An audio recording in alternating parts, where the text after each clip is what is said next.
tetujja kutiririra gwanga lyaffe GITTA bajja mutta. Yes, Chirumira has died because of fake structure. Chirumira yafa. My comrade in uniform, where you are, kola omulimu ogwakuyingiza mu security. Olide uniform where yo joyambadde civilian yagigula. That is taxpayers money. Gwali mu intelligence pistol joyina ezo sente za mulwa musolo. Kati kino kiri special. It is a special issue because tetujja gantika Kaboyo will handle us. Alice Kaboyo tatumanyi. Alice Kaboyo yali Sweden. Tayinza kumanya bantu byali luweero. This is the issue. President Museveni yagamba fa abaana abato baana be. Not only General Kanyarugaba, not only Natasha, not only Diana. Let me tell you this. I'm the head of this group. Njan President Mugambe bakugamba twafa. This is your child children. Tuwe agenda ofa afe omanye era Museveni yampaye bibiri kulwa GITTA musoke. That's my advice. But we want to be focused. This is our country. Abana bafete basomye. We are like puppets. We are ladders. Mutwali madara. Mwatuli nyako mwesebone. Okay, watwali madara. We contributed. We sacrificed our life for this country. Holiday. Tulwanye ntale za buli kika. Abantu balowooza nti watuli twali babbi. Toza kukola development ngofuna senje 2.5. Buyayingira ku bufuzi yasumulula ba political leaders bonna. Obote byasiba. Kubanga waliwo omusajja bayita balingaya. Detention warrant ngazibera mu court. Yene bakusanga, are you Dr. Ebo? I'm the one. Are you in Flasati? Kararara Ruzira. No court. No kujoku wamba President Yamini ba Tanzania. Manyeri yali golira wo fair. Ne President Museveni yafuka pioneer wayo ngagamba I was a gorilla man from Tanzania. Kubanga foronasa yaliyo naye waliyo n'abacholi abaliyo. Bana abacholi abatu kuba mu Luweero we are in Tanzania. And the one who has money is Muzei. You have carded now the issue of Kasese.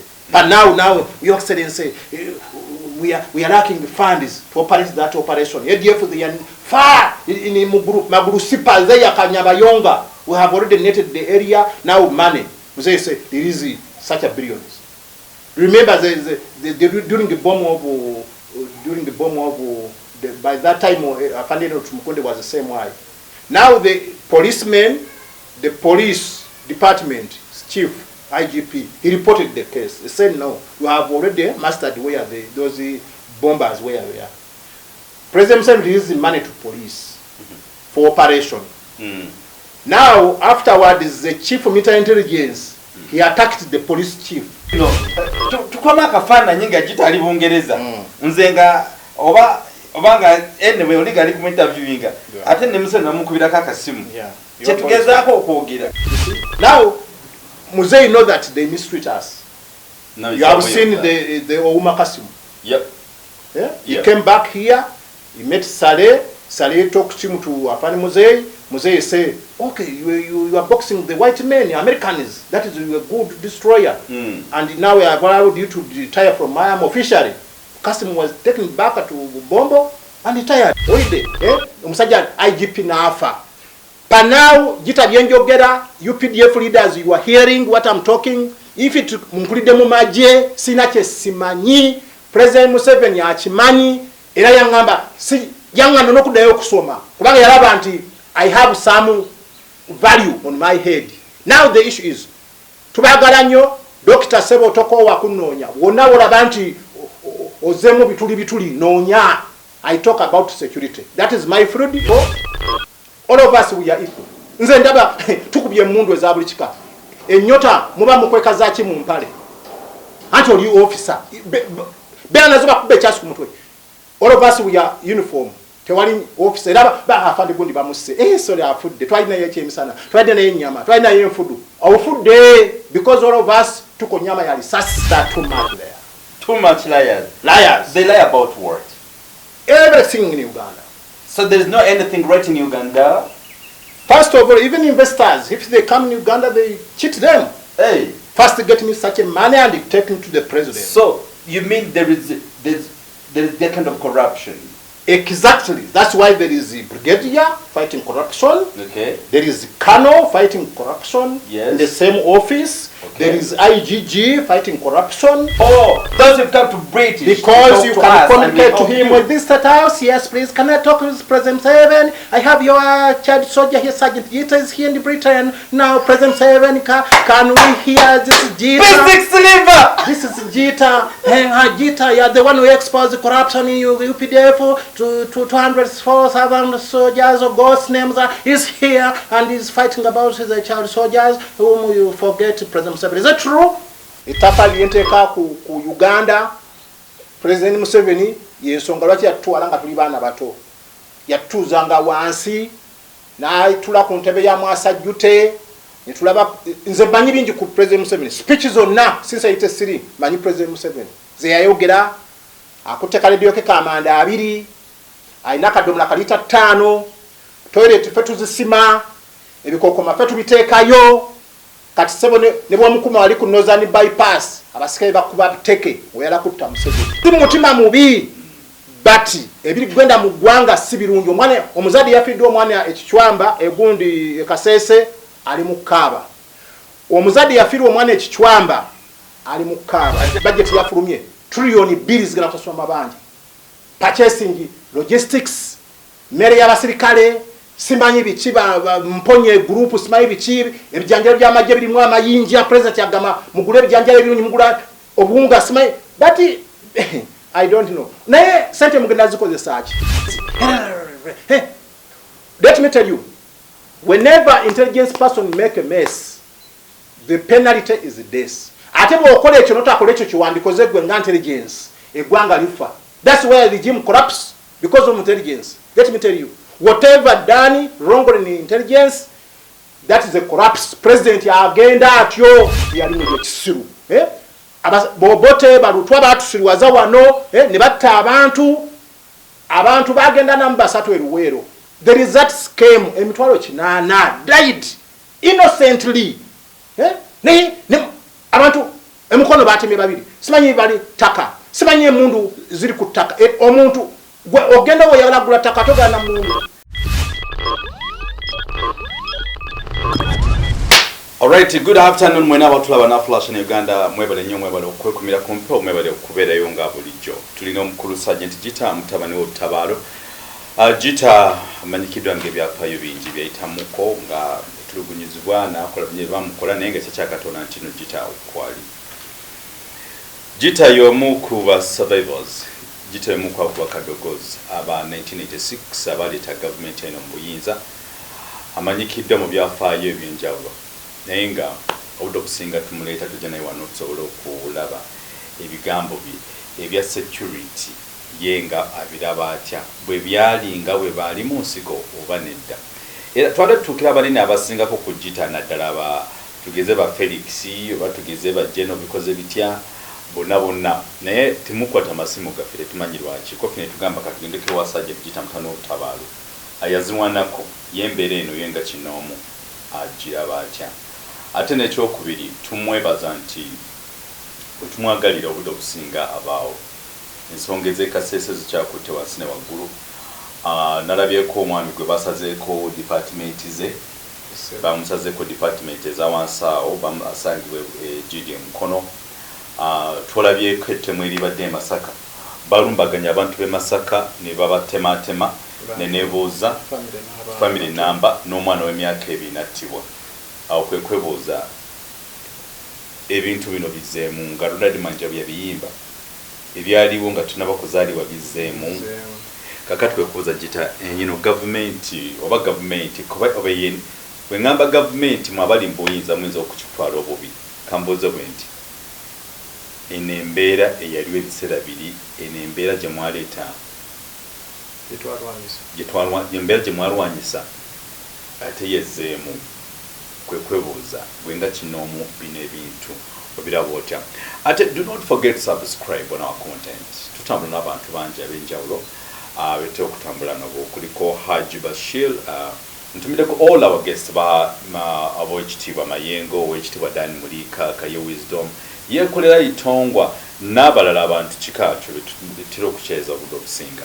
People in the diaspora twatumideko nnyo mwabachali eyo naleni sikini mujamberako naye His Excellency BOBIWINE George tukutumiddeko namwe mwenna abali mbuyinze namwe twatumiddeko nnyo mwebale kwekumira ku mukutu the flash lecture in Uganda omukutu gaffe fe tuleeta kusomesa nsi n'ebyo okubategeeza mbadde tebumanyi naye tetubategeeza mu bubi nankubadde ebigambo embanjogedde binvunaanizibwako naye sivunaanizibwa ku ntegeerayo nga bw'oba obitegedde ndowooza tutegeeraganya entegeerayo yekuwa kyolina okumbuuza nga bw'oba obitegedde then ndyoke nkunyonnyole nabadde ntegeeza kino naye ate si kusanga muntu ku street ne mumukuba kibooko ne mumuwamba ne mukuba kibooko no. By the way, mu abantu abali mu security operatives ez'enjawulo mbu abagamba abatulugunya abantu mu kika ekyenjawulo bw'osanga omuntu muwe time muwayeemu kumugambe nabadde ntegeeza kinedde omugambe tokiddamu kola bwoti ate n'ekyokubiri ebintu bino babikoleddwa tekiraga nti nate bongera okubaagala mba mwongerako ki obukyayi so n'olw'ensonga eyo nsaba ku lwa bulungi bw'ensi yaffe Uganda nnyaffe Uganda ffenna buli muntu ayagale munne everybody must be friend one another era nsaba bemula programu zaffe zino tetuzireeta nti tunoonya bye tunoonya tulina bye twenoonyeza naye abamu kumwe mugera ne mugamba nti naabo banoonya content no ffeffe kolero ya content creators so n'olw'ensonga eyo bw'oba okifunye mu ngeri yonna nvunaanyizibwa okubigamba naye sibuvunaanyizibwa ku ntegeera nga bw'oba okitegedde so for that reason baagaliza okuliza okulungi nga tuni Sergeant GITTA mutabani w'obutabaalo so bwe tukwaniriza ku mugutumuguza nsonga mukulu Dr. Ebwaneyanza bannayuganda mwenna mbalamusizza mbeebaza okutufollowinga ku Plus But Uganda baganda baffe abali ebweru mu diaspora Saudi Arabia America, Australia, Switzerland, Canada, UK, bannayuganda bajjudde Dr. Yo. Bantu batambudde nnyo kubanga Uganda buli kiro otusoka kusaba abantu bagende ebweru okunoonya emirimu kubanga Uganda ebyayo agandi badde amakolero tebagazimbye. Sebo nabaddeko side z'empondwe era amaaso gano olaba enfuufu nakozesa bodaboda. Nze natuuka nagamba nti abantu abatuuliza ate abatwagala bakwagala osugale ng'okyatambula ku program zaffe nze nja bagamba ali yakusindika glasses kuba tolina gy'okola kati nasazeewo omanyi nze nasalawo otandika nasibwa mu makomero emyaka 13 because of open criticism kati nasalawo nkola research ezange without funds moreover that being funa those are facts ebitaliko bulimba ebitaliko ki kubanga kati ekintu kyekasese wakirabye abogezi bangi buli muntu ayogera bibi buli muntu ayogera mulimu aboogera ebyabwe ne bagamba mama Janet naye yayogedde ebibye nga minister education ekikulu beesibye nnyo ku kino ekyokugamba nti essomero lya mu Canada ate wabaddeyo Rangos nedindako bali mu Canada niaba lisomera mu baki naba Canada those are Ugandans if the Uganda nsomero ya Uganda director w'essomero bamukutte tannatemako mwana n'ogu ali under arrested. He was arrested, yes. Yeah, kati kikulaga ki ebintu byekasese walaba engeri ebya mu mbere walaba engeri gye bajjayo abantu batwala basiba emigo ki naye ate ekyekwewunyisa basi za UPDF ze zatute abantu nga babagamba these people they are now freely no case to answer kiraga ki nte nga makulu gakyotegeeza nti nno abantu bakwata ku nsasage yali kasese y'omumbere ekyali wali ababazizaayo ewaabwe ebadde UPDF ngetegeeza people are very innocent kyalaze kitya kyalaze nga kiri ekyamini bwe yakola kudita eya Obote ne bamujjako kati bali basibye abantu kumpi nga 65 political men bangobi babala kikirya ba magezi ba nibakakonge banji nga bona bali luzira ubangu yayogeranga ka kitufu nga GITTA Musoke is talking this, arrest him, put him inside, take him to safe house. GITTA is talking a lot. talking a lot oyinza okubanga byogera bizimba eggwanga byogera bina minis bina value naye kati ng'oli akutegeera bulala gitoyogera nnyo gita you are telling lies kakati gwatayogera lies where are you? Okay. Flashlight is free. Come and discuss yours what you want to talk. Now, Yes. President Amin. Jitango chali kwecho. Yes, Abantu nabagamba ko nembagamba. Munasonywa. Abantu wale wangamba until sometimes I interrupt bagamba. Oyingirira nnyo omwana abayogera ate. Ya no yingirawo ya. That I but interrupt it is you. good. Yeah. Bagamba interrupt you. Yeah. Because I'm a moderator. Byobo olese ko nze no kugamba shinatochera biteko. Chobadde yogera ku kyagundi ku kyabadde yogera ku ki bale nyora ku kintu kya Fanda Amin bwe yayingira ku bufuzi yasumulula ba political leaders bonna obote bye yasiba kubanga waliwo omusajja balira bayita balingaya detention warrant nga zibera mu court yene bakusangawo are you Dr. Ebo I'm the one are you in Flashlight kala ruzira no court na you know kwebuza where is batalinga ya fanao nenga jali n'abaana be tebayinza kubeera ku street. Right. Ati ye government ye regime. Oh, regime yagwa kama kurugacho. Captain Sokolo aluwa. Muguyisa aluwa. Nange. Captain Ageta. Captain Guweddeko. To olaba ono mukuru ngo bajje ruzira myaka 24 kati advisor wa president. Enyo. Kano Lwakasisi, yes. Nalabye wabaddeko ne mukuru Israel Mayengo.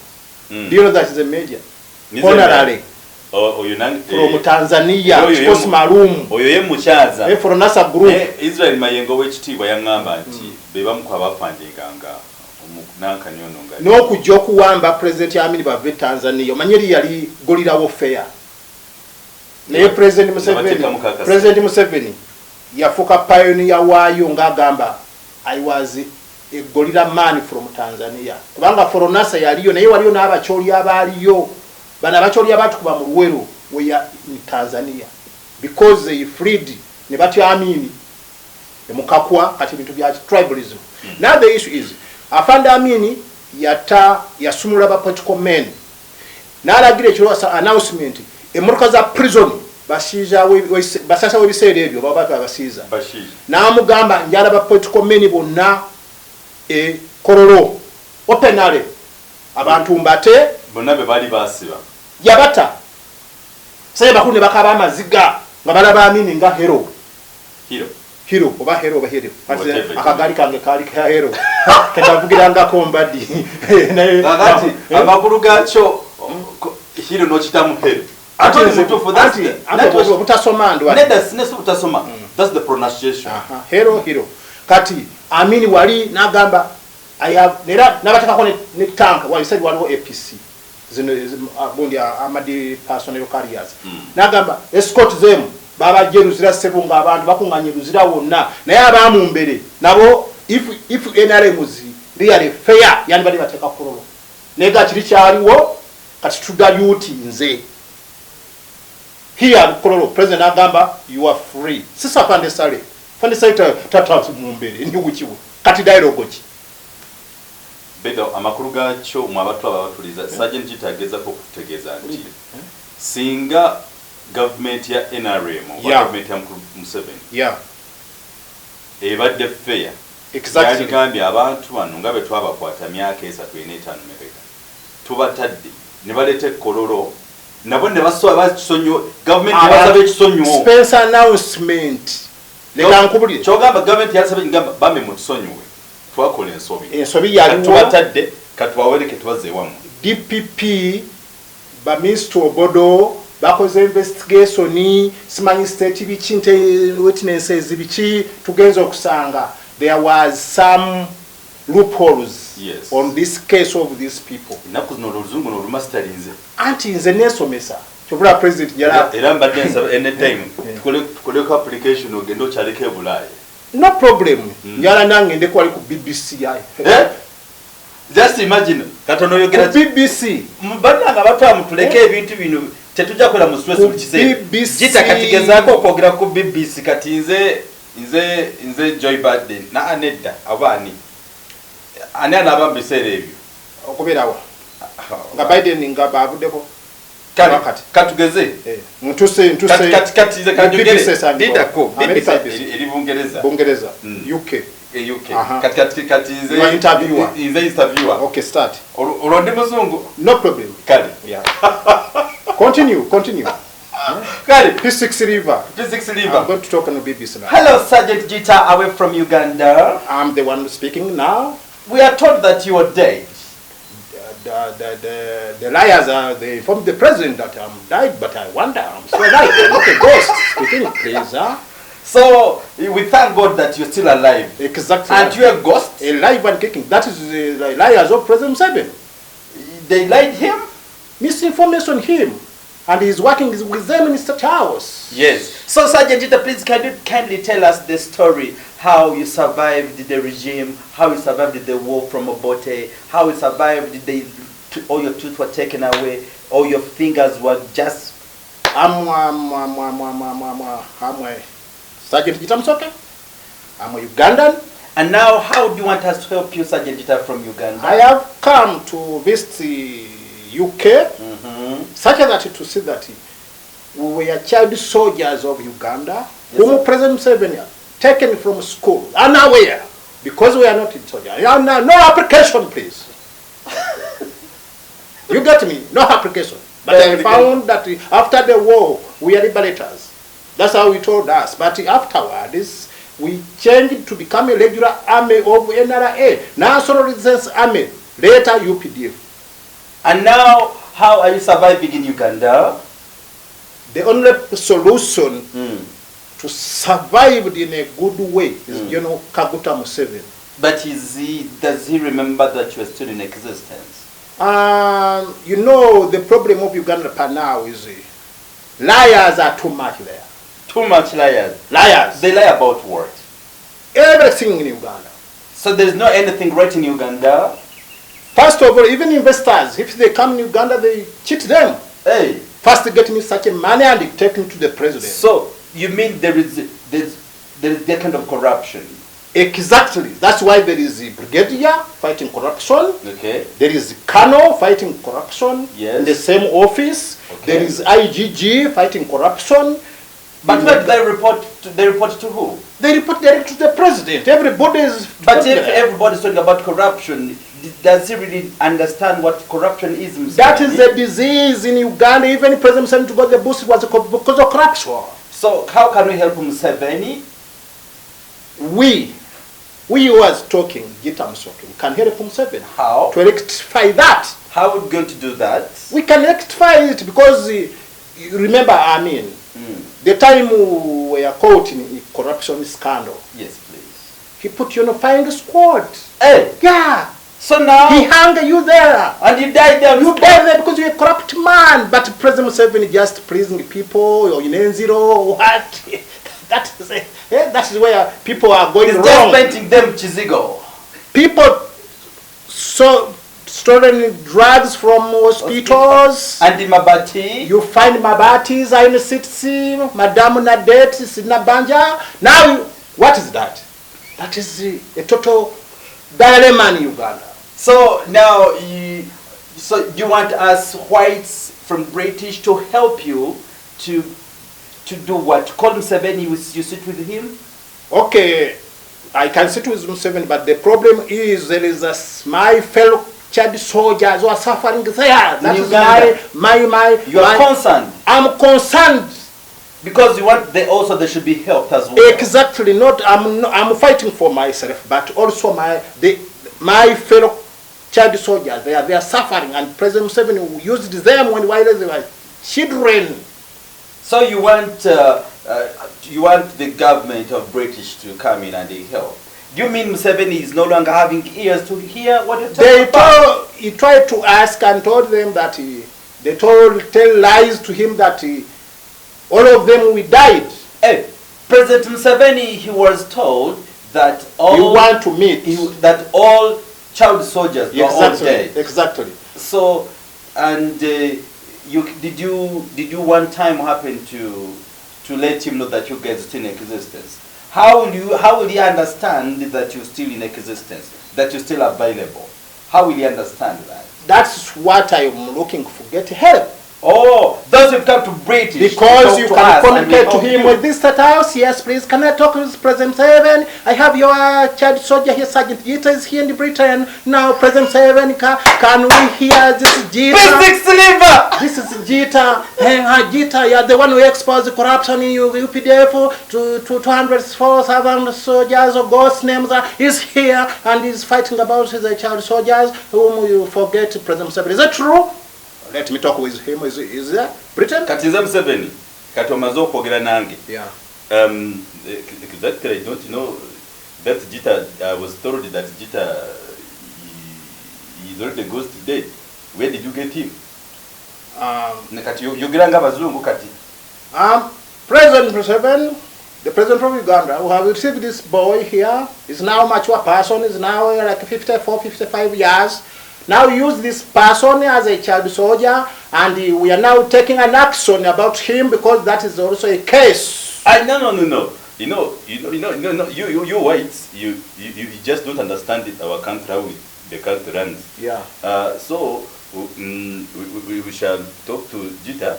I will record maybe Nabanja or Salim Sare. Lugunda. Yeah. We shall handle that case of Sergeant Gitta. And very soon, I believe, but Nakarema told me and Vyekwaso that Gitta died long time. How? Maybe it's not the one.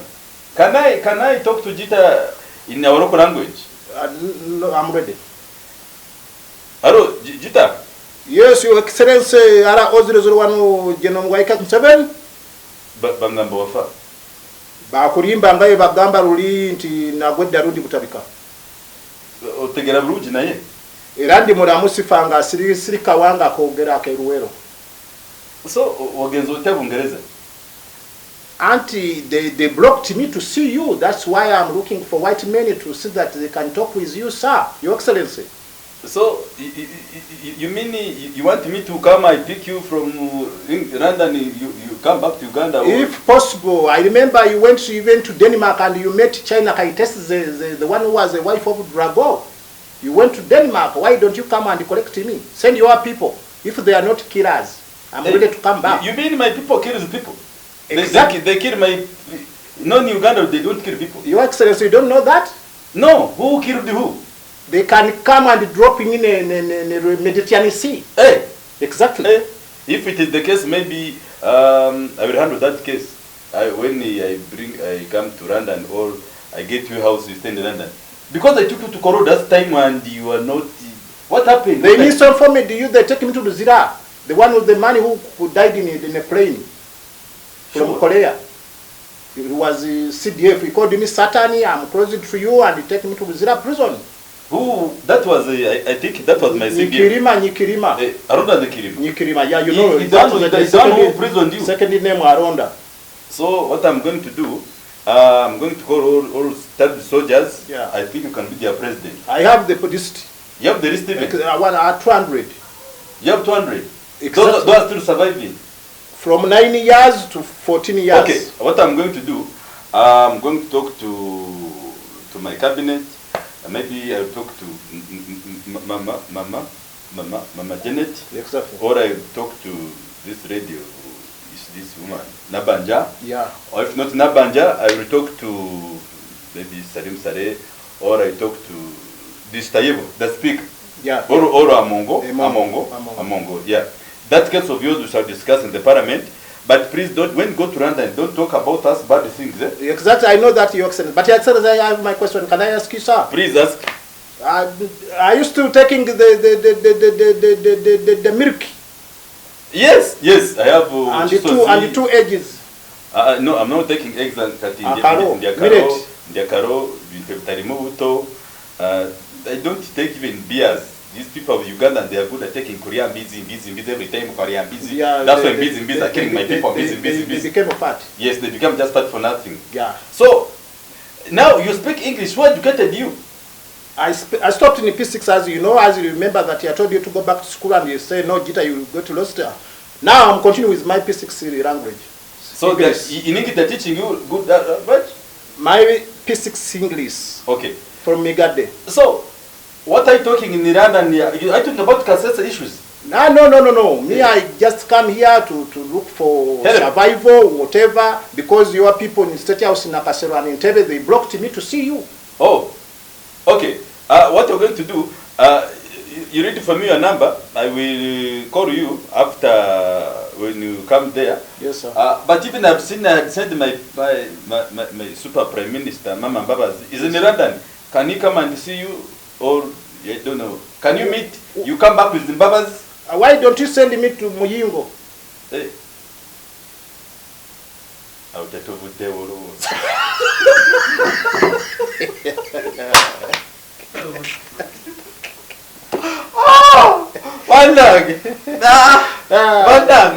Ebyadala ebintu bino tukwama akafaananyi nga GITTA Bungereza nze nga obanga anyway oli gali ku interviewinga ate ne musene namukubirako akasimu kyetugezaako okwogera ne Museveni bambe tusaasire tetuli kwimitaatiga mu bubi mukulu ayebwa tugende mbasa wano waliwo omwana wazamanga Kadogo katale ka mese in Ruta Kabalega camp is called Alex Muwanga, the one who has a security company, a powerful security company, called ISS. Yeah, it is handled by Bazungu. What is here in Uganda? Was a man Kadogo, but was frustrated and he fled the country up to London there and whatever. Yes. And he got a wife there. Hey. A Muzungu. Now what a Muzungu did, he communicated directly to State House of Uganda. And she talked with President Museveni. That Your Excellency of Uganda, yeah. I have my person here is my husband, he was among your children in NRA. He was a soldier but was mistreated and is here. Museveni was shocked. He said, what? And now what's your problem? I want to make a company of security in Uganda, but I want that my husband to control that company. Are you allowing him to come back? You are not going to arrest him? To Uganda, we are not arresting people. And I will receive him. Museveni now say, okay, let him board. If you reach Entebbe, you inform me. Yes. Omwana I took Entebbe, but you see the parking, the Benz. President has talked with the Muzungu. Now the Benz waiting, the what? The for boy. For the gentleman, was called him.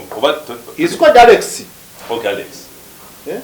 He's the one who has the company, this company which is guarding the Royal Mutesa Royal this. Oh yeah. Their boss is called Alex Mwanga. Now President received that person. The time he received that cowboy, Alex, he called the Aron. CDF. Aronda Nyakirima. He called it the same way. After James Mujira at State House. He said, you see where I have get this boy? You are mistreating my soldiers. This person was a Kadogo. Okay. Now President say, now you authorize him to retire him from the force officially and let him continue with his whatever. Because he's now no longer he don't want to be in my army. Let him continue as his wife in London. What you see? Now Muzei know that they mistreat us.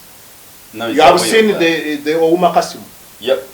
Yeah? He came back here, he met Saleh. Saleh talked to him to Afani Muzei. Muzei say, okay, you are boxing the white men, Americans. That is a good destroyer. And now we are allowed you to retire from Miami officially. Kasimu was taken back to Bombo and retired. You have seen Captain Kabali Masembe. He was framed as a rebel. Chakabale Kabale there and who another one. There's another certain lawyer there in Mbuya. Those are rebel. And Monday, Samson Monday is now in Sweden. He refused to come back because you know that Museveni will kill him. But those people, they came back here. Museveni said, come back. They came. President said, retire them, pay all of their things, their money. They are now okay. Okay, now before that, do you want? Oh, you get the yeah. You know, there's something you've just said. Museveni sometimes he pardons people. Yeah. Yeah. Is he good as that? You know the problem, the people who informed President Museveni, who reached President Museveni, mostly in the State House, you find them, we are going to President Museveni. Yeah, President Museveni is called me. So many people there, even Museveni know. You find, like one day, a guy was told him that those people were going to Museveni. He sat there in his compound there. Now, the time you march there to go and sit where Museveni say, yeah? Now, you know, yeah, that sometimes those people, they are telling him lies, misinforming him. Sometimes it's misinformed. Exactly. But now they have understood Museveni that whenever the post where you are is to cheat. Hey. And the one who has money is Museveni. You have carried now the issue of Kasese. But now, Your Excellency, we are lacking funds to operate that operation. ADF, they are far in Magurusipa, they are Kanyabayonga. We have already netted the area, now money. Museveni say, there is such a billions. Remember, during the bomb of, by that time, Afandino Tumukunde was the same way. Now the policemen, the police department chief, IGP, he reported the case. He said, no, you have already mastered where those bombers were there. President Museveni released the money to police for operation. Now, afterwards, the chief of military intelligence, he attacked the police chief. He said, that work is not yours. We are the people who concerned the combat intelligence. Can you release that money to us? They said, no, this is our work. We are the one who reported, and we know the people where they are. Because the people came from Iraq and he stationed here to make those bombs. What he did, apparently, he removed the billions up to conference center there and deployed his people. Now, they tried to arrest some, what. The time the bombs, the issue of bomb reduced, man are still there. He gave some people the already stick grenades to go and dump. Bomb was again it started. President, what money? Do you know the money which was there and his compensation? A lot was released, I think. Now President Museveni, they have changed him as how do you call it? A Bill Gates of Uganda. The one who was in money. But even if President Museveni, the money is not his. As I say, it is a sorrow. And kakati yeku cha security, our afida security wise. But you know, the one thing that is confusing me, Mr. Gitta, is that Sergeant Gitta, nti oyogedde Oluganda baganya okuwulira. Kati obyogedde mu Luzungu basobola okuwulira. Ate na wano mbayamba buyambi. Kubanga n'okumbera ku kamera yabwe mbayamba. I'm just lecturing them because they are afraid what to do. Let me tell you. Let me talk about because mainly, I'm majoring on security matters. Yes. Because that's where the most important thing you want to look at the incidents that happened in the killings of Jambi Masaka. The incident where the man was chopped off his private parts. Exactly. At the same time, the incidents of Kasese, and might be pre-planned for the ekirikiro okubaawo tukole tutya twekumye tutya. Even Mr. Felix Kulaije, please kindly, I will host you. Security is becoming a disaster. Whatever taking place in Uganda, they are blaming two people. They are blaming President Museveni. They are blaming Minister of Security. Whereby Minister of Security, he has his sub-department, like Internal Security Organization and the Chief of Military Intelligence, Combat Intelligence. Two people. You see? If anything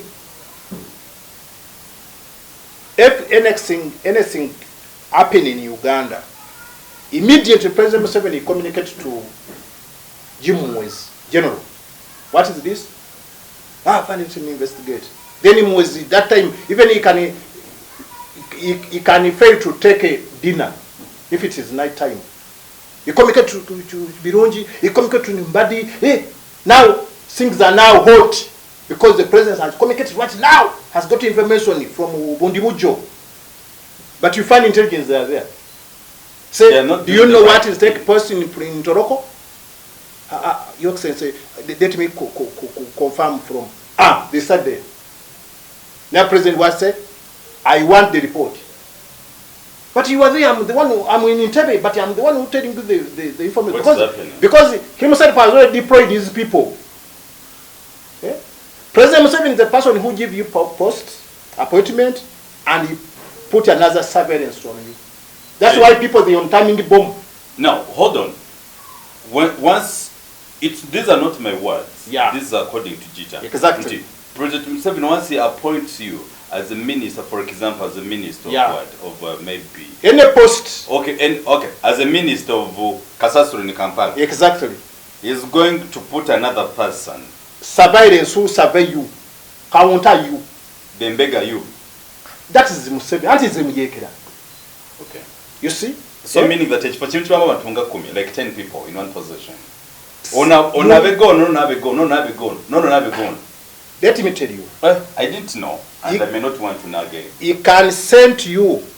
He say, go and do this work. And he called another person. He say, can you go and do this work to me? Now we report your words. You remember the operation of Kwangiba. The time he sent there, Brigadier Wachitarate Moses. He sent the first son, General Mukanyirugaba. He sent the Red Kanchiriho. 3 people. 1 tribe. Such as that you have telling me lies along concerning the code. Now you are my people. Can you go there and fulfill that mission? And arrest the code? Yeah. The first son went there as a boss. Wachitarate was the former intelligence officer of PPU. Go there. Kanchiriho, Division Commander, 2nd Division. Go there. What I want Konya life. They prepare everything. 3 majors, MiG, this is jet fighters. Now, MiG, Alfanda Londa was supposed to release those MiGs, jet fighters, to reach that position. But he delayed. Wow. What does it mean? Now, these pilots, they rush very fast to reach that place.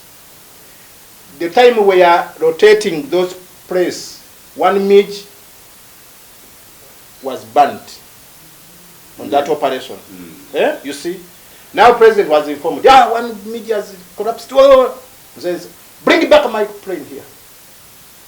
2 reported back. And the Konyo was already escaped. Now, the time of General Moses Kainerugaba report back to his father. He make his report, what, and they called Aronda. Can you tell us what amount of money you have used in that operation? Aronda bring about how many billions? They brought around a lot of billions. A lot of billions. And Moses was on ground. He has to capture every voucher. If they are brought portions, taken portions there, mineral water, meat, what, say, bring a voucher here. Now, the son of the president, he was with a result of money in a little way. He said, my father, this is the money which you have received there, vouchers concern this, and this is the money. Now the president asked Aronda, why your total is different with my son? Can you go there and rectify your amount? Then the son told the president that, Your Excellency, I'm telling you this. If you are continuing with this man, the army is going to collapse. Sergeant GITTA. Yes, please. All that is weakness. No, yes, what you're saying is true. But may we leave issues of generals to generals? And that's where weakness come from. Now you have seen in Kasese. How can a family move from Beni to come and rescue people in Mpondwe? You want to mean that here there is no security? I can't tell about because the other Afande Dikorumu is an operation commander in Swija, which is based in Beni. All those things are in Congo, those areas. Exactly. Okay. And is far from Mpondwe up to Beni. But you see that he drove his member from there to Kandi Rescue. And if he reached Kasindi, that's his what I will talk. He reached Kasindi and the security refused them to cross. Security of Congo, where are you going? Ha! Park there. And they were true. Because what they know that Afandi Korumu is in far from Kasindi. Okay. You see, now, because such a, you know, what I'm trying to talk is... You narrow it, we come back to the issues of Kasese and the massacre, the Jambi. But now, what I want to tell you, we have passed through difficult times since 1986. And since 1986, we have been with so many chief military intelligences. Since Kagame, during the Boss War. Okay. Kagame per now is the president of Rwanda. Let us forget him. Because he played his part, he did whatever. But I want to tell you per now, you can go to military intelligence of UPDF. You find only 2 people who are still there, who act with Kagame. Yeah? Remember, those people were intelligent in intelligence. Okay. You see? But many of them, they have chased them away from that department. You see? My solution and my advice to the president of Uganda. Yes, please do. Security-wise, per now, there is a lot of loophole. There is a lot of loopholes in security. In security. Apparently. I advised him, because the people who have worked in intelligence, because the only problem which President Museveni have is terrorist shuffle. What is terrorist shuffle? You have seen the issue of Somalia. Per now is planning to suffer in the army. You have seen the issue of Kasese is now planning to suffer. Because they have seen now there is some weaknesses. Now, if it is somebody who has been in intelligence, as chief of military intelligence, what he has did there, it ended there. And another new one, he come and start for his strategy. And not only that, the person who is now nominated to become a chief of military intelligence, if he reached in his post, he chased away the deputy. Hey, he will chase. He chased away, he say, I can't work with you. You have been working with Kandiho, you go also. Now you find that they will also start those 2 posts, they start with new people. Okay. Whereby you may find they have a strategy to meet the ADF people there. But now President has supported them. Now,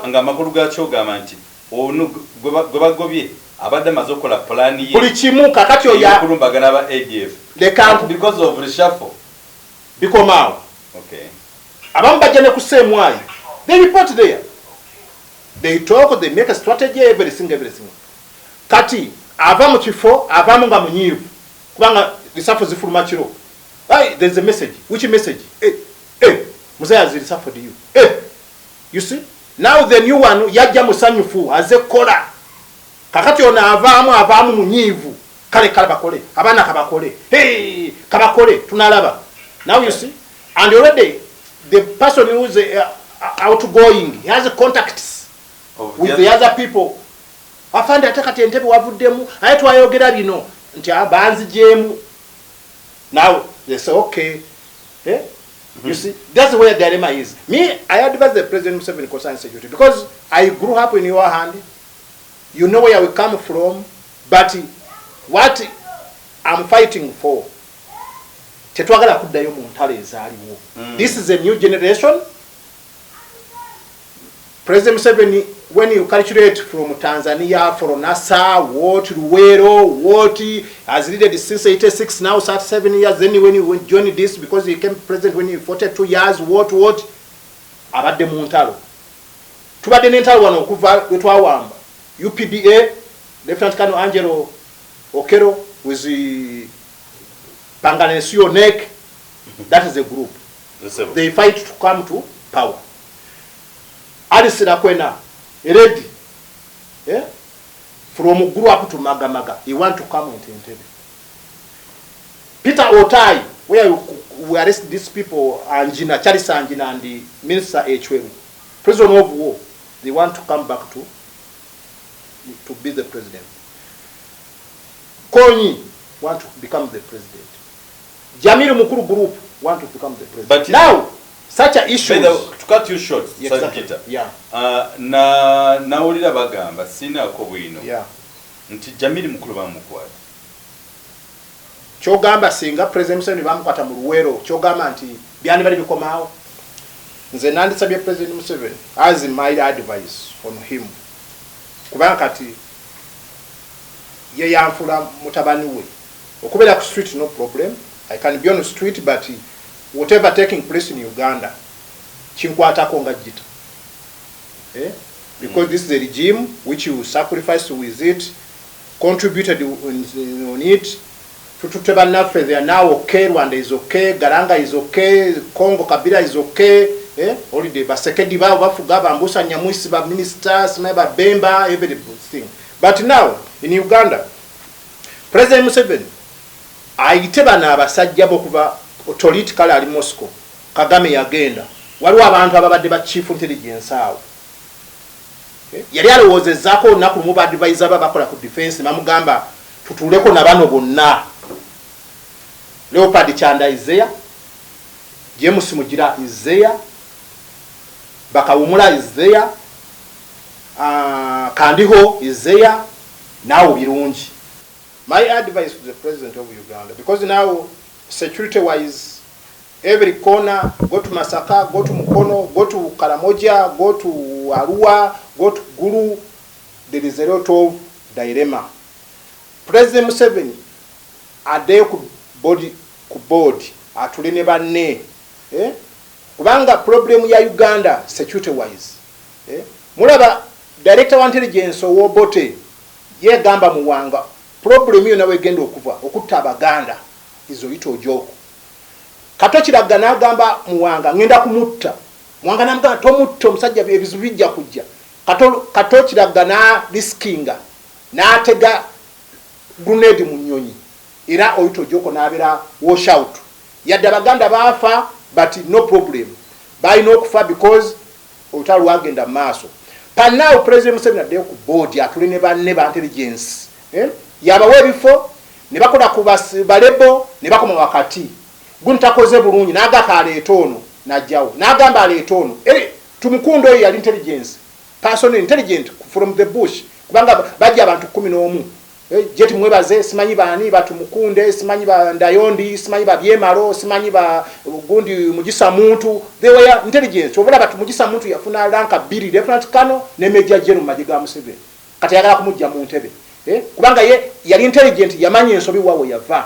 But now President Museveni atulina abantu ababuuze what is wrong kubanga nze nkoye emundu zita abantu kati wabudderoya nti ate owa UPDF omulala wa police kati wa police DPC we kawempo deploying otye emundu egene teroya for what for? Because of money.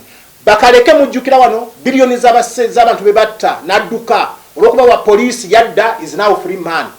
Sentence ezikola naye nga yatta abantu n'abeera exiled but now he came back has no case to answer. You have heard about mwajjukira wali Robina Kiyingi. Robina Kiyingi omwana gwe bakozesa okutta omukazi oyo yali wa UPDF from 115 battalion. Nali mukomera abantu alakunsi baluzira the boy is there. Mpozi bwamala okutta oyo Robina najja mu uniform olw'okutya nalekaawo nga mulimu ekibali era bakwata ekibali y'amanyaago omwana yafiira luzira. Kwezi kopolo kwezi okutto oyo simanyi omugundi w'abatolo simanyani guno yali kabaka namukuba amasasi kwezi emundu ne bazikweka mu ssabo kwezi balabanga kwezi alemeddeko ayogera everything bingi bamutirayo mu eruzira UPDF. Now police and UPDF sides afande magambo iwe soldier mutule ku desk afande oluka. What is the problem security wise? Mukole strategy. Kubanga kati labor activity you have seen concerning ADF puse ADF. You know everything.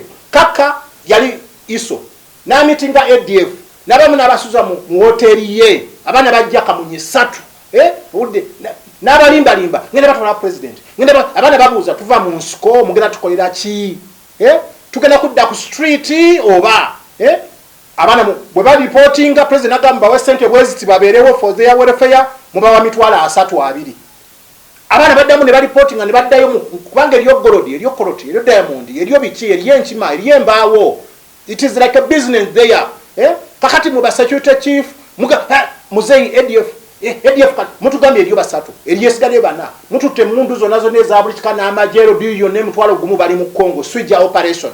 Congo has been with operation Safe Haven fighting ADF. Operation Lightning Thunder ADF. Operation now Swija ADF. Operation Haraka Sana ADF. Kakati emyaka tugenda myaka simanya 2 mu emeka ADF. Erigwaddi because now sector of Congo yefuse problem on Uganda. Northern is okay. Kenya border is okay. Tanzania border is okay. Katuna Kagame is now agreed with the first son to see that Rwanda we have a peace in Rwanda. But now from Bunagana, Bunagana, come to Wasamiri, come to Ishasha, come to Beni Mpondwe, go to Ntoroko down there. You see? Now what is the problem? May I advise President?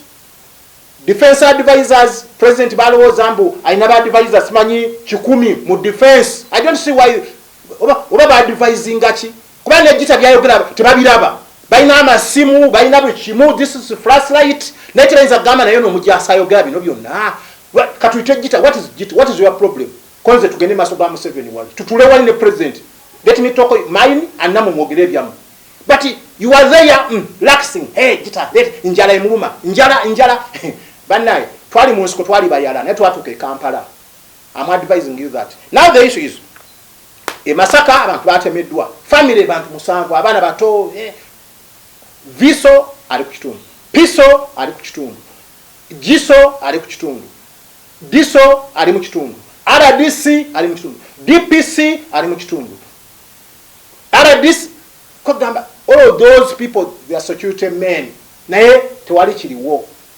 Olide bula oba bavuddewa ebijambi ya mubirabye enkomero ya byonna no case to answer. You are free, you go. Abana ba mujukira afande galabuzi n'omwana bali bamutabu Kenya baba sibafuna rufenya ne bakuba emiggo enkokola enyama yona ne bagijjako ne bayita obwana obuto n'obwana obuto bamalane obwana buga afande kayiwa tewatusasula obwana babutomeze motoka ne babutta buto just babutadde mu kiri mugambe bebo ne babalondamu ne mupale ne baga Bukenya. This is a Bukenya ne galabuzi all of framed cases. Sewanya na mumulabye gundi mumulabye update pa now they are free men naye bali baafa kugamba tukoye ebintu byo tulimba tubere open. This is our country. Naye mujukire waliwo n'abantu abaleeta ab'amaanyi banaiti kulabako basokolo bamugwisa basebirumbi nga balowooza eggwanga lijja kuba lyabwe. Those are the people who were under UPC. Where are they now? N'abaana abaabwe toyinza kubalaba. Omwana toyinza kulaba mwana wa Kasisi ku TV. This is amasane Lwakasi nga bulaba omwana wa Gasumba. Daughter of Gasumba. Lwakasi omwana tayiza agenda ku TV n'ayogera because he was a minister of security. Ne batematema abantu wali ku Nairo Mason kuwe munyereza kati obubina ngo Serena. I mean GITTA, that is a limbo. Let me advise you. Abantu bafa. Go to Chinawataka. Major Anthony Otto. Where is he? Where is he? Bonabali bakoyira lijimu UPC Enyamurunga. Where is now? Bamba Musana, simanyi ba RDC, simanyi ba Buturo, simanyi bichi abantu nga battibwa bafa. Those people, where are they? Bane, let us be open. Bobanga to oli mu kifoto kisobola surrender. I'm a major general Nemedwa Muzeyi. Why I fear? Your Excellency, I failed to execute my duty. I said that you are going to arrest me. I have resigned. Gende nakapiripiriti. Okume ente z'abatulukana. No problem. That's why you see, butubera ku ntalo, all of us we are equal. Nze ndaba tukubye mundu ezabuli kika. Enyota muba mukweka zaki mu mpale. Anti oli officer. Bena zoba kubbe chasu ku mutwe. All of us we are uniform. Tewali officer ba afande gundi bamuse sorry afudde twalina yeche emisana twalina naye nyama twalina naye enfudu awufudde because all of us tuko nyama ya risasi ne kati bine bintu muzimba zimba wano bi Prado motoka ya milioni 8 omujasa alwaya mu nyumba ya Subi operation muri kubba mafuta buwunga logistics kati walabye budget ya fulumye trillion bills gana kusoma mabanja purchasing logistics mere ya basirikale simanyi bichiba mponye group simanyi bichibi ebijanjalo bya majje biri mu amayinji ya president yagama mugule ebijanjalo biri mugula obuwunga simanyi that I don't know. Naye sente mugenda zikoze search. Emboroka ziri mu garages z'amaje H4 simanyi D3 zona zifuna amafuta. Olide ago H4. Emboroka before intelligence webali they cannot take their action. Anti bajja kundaba ne bazokundeba kubi. Ati rugezigezi. Let me tell you, whenever intelligence person make a mess, the penalty is this. Atebo okole ekyo notakole ekyo kiwandikoze gwe nga intelligence egwanga lifa. That's where the regime collapse because of intelligence. Let me tell you, whatever done wrong in intelligence, that is a collapse. President ya agenda atyo kubanga you intelligence people, you are misinformed him, you are reporting faking reports to the president. That's where things going wrong. Then ndowoza my dream is Sandi agada Uganda ne demu okuba mu bintu byalimu bye kisiru bobote balutwa batusirwaza wano ne batta abantu bagenda namba 3 eruwero. There is that scam emitwalo 8 died innocently ne abantu emukono batemye babiri simanyi bali taka simanyi emundu ziri kutaka omuntu ogenda wo yalagula taka togana mundu dala nga tuli mufere oli mwana muto wa myaka 3 omusajja abadde kutaka myaka 7 ayine ekyapa kye gwe wasatu nawe n'ogenda ekyapa this is my land kati bwe sikuira acid nga nayirani kale bana Uganda mwenna nsanyusa nnyo Dr. Yebo okubeera mu kifo kino era sebo nze siza Ghana kujja because this is my country etafali yenteeka ku Uganda President Museveni yensonga lwaki yatutwala nga tuli baana bato yatuzanga wansi na tula ku ntebe ya mwasajjute netulaba nze manyi bingi ku President Museveni speeches zonna since 83 manyi President Museveni ze yayogera akuteka radio ke kamanda 2 aina kadomola kalita 5 toilet fetu zisima ebikoko mafetu bitekayo kati sebo ne bwa mukuma wali ku Northern bypass abasikaye bakuba teke oyala kutta Museveni no tulozo baya twerabira but now mobilization njikoze yabakadogo njala bakadogo okuva mu myaka 9 paka myaka 17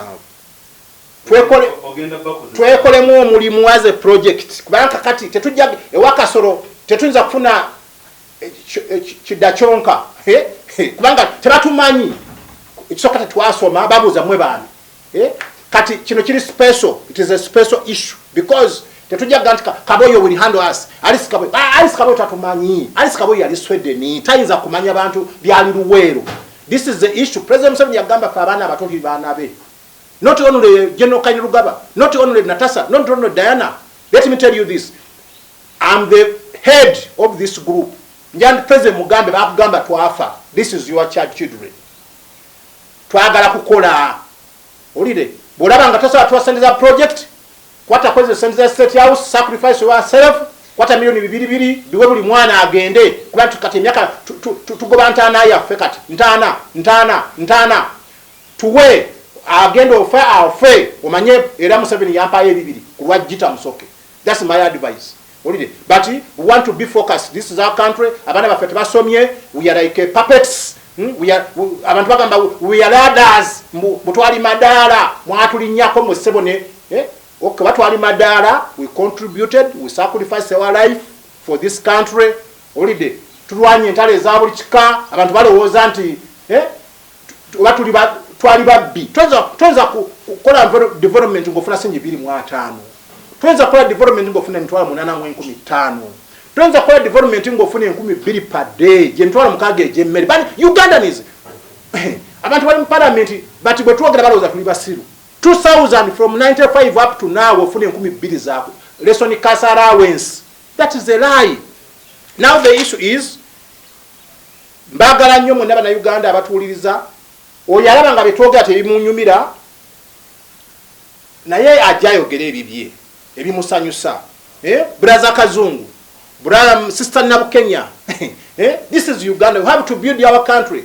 Generation yene ento enokubeera successful bagamba kataba ke bayimiranga abasa weapon tetujja kutiririra gwanga lyaffe gitabajja mutta.